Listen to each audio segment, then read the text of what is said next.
C'est l'un des acteurs principaux de la livraison à vélo à Bruxelles, Yourbike, situé à Anderlecht. Ce livreur part pour le centre-ville, il va effectuer plusieurs arrêts et récupérer d'autres colis en route, une solution qui séduit de plus en plus d'entreprises. Depuis 8 ans, on voit une très grosse progression de la cyclo-logistique à Bruxelles, mais dans la plupart des grandes villes belges.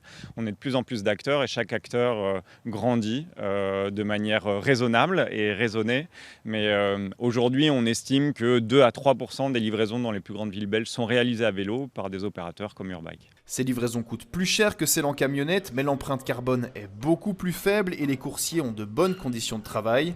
À bord des vélos cargo, des colis jusqu'à 250 kg, ils ne peuvent donc pas tout livrer, mais une livraison sur 3 pourrait se faire de cette façon. Une des raisons qui fait qu'on peine à grandir aussi vite qu'on le souhaiterait, c'est qu'il y a une méconnaissance du potentiel de la livraison à vélo.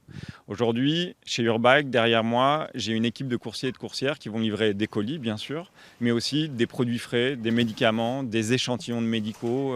Donc on a une très grande variété de colis qu'on est en capacité de livrer. Pour limiter les trajets, l'entreprise possède des micro-hubs, des lieux de stockage intermédiaires entre leur entrepôt et le lieu de livraison final. Celui-ci, c'est un nano-hub, un service public. Au total, il y en a 9 à Bruxelles. Celui-ci est déjà là depuis 1 an et demi, les autres depuis 9 mois.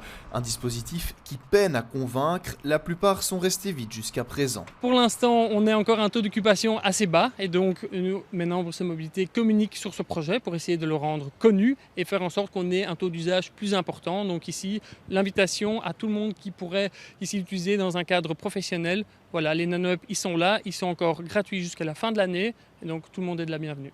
Bientôt un 10e nano-hub va naître en haut de la porte de Halle, un emplacement plus central et donc plus stratégique selon Bruxelles Mobilité.